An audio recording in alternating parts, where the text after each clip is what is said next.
Hi guys, இன்றைக்கி நம்ம சுசூமி ஃபிலிமோட review தான் பார்க்க போகிறோம். 2022 வந்த அனிமி இது. மாக்கட்டோ ஷின்காய் இவர் தான் இந்த மூவியோட டைரக்டர்.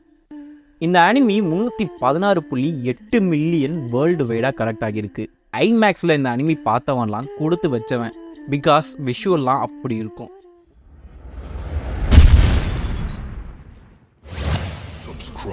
ஒரு 3 முக்கியமான கேரக்டர் தான் இந்த அனிமியோட முழு கதையும். சுசூமி ஹீரோயின், சோட்டா ஹீரோ, டைஜின் பூனைக்குட்டி. இவங்க 3 பேரும் தான் முக்கியமான கேரக்டர்ஸ். லவ் ஸ்டோரியை எப்படி வித்தியாசமாக எடுக்கணும்னு இவங்க கிட்ட தான் கற்றுக்கணும் போல். அவ்வளோ ஃபேண்டசி இருக்கும், ஒரு ஜேர்னி இருக்கும், செம்மையான விஷுவல்ஸ் இருக்கும். சுசூமிக்கு ஹீரோவை பார்த்ததுமே க்ரஷ் வந்துடும். அவனை தேடி போகும்போது ஹீரோ ஒரு பிரச்சனையில் மாட்டிக்கிறான். அதில் இருந்து ஹீரோவால் தனியாக சமாளித்து வெளியில் வர முடியாது. ஸோ சுசூமியும் ஹெல்ப் பண்ணுறா.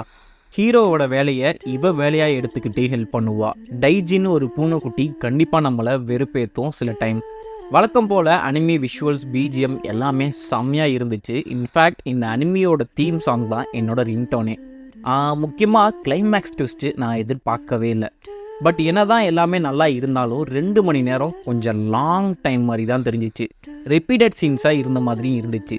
சுசூமியோட ஜேர்னியில் அவளை சுற்றி இருக்கிறவங்களாம் ரொம்ப நல்லவங்களாவே இருந்தாங்க. மேபி அவங்க ஊரில் அப்படி இருப்பாங்க போல்.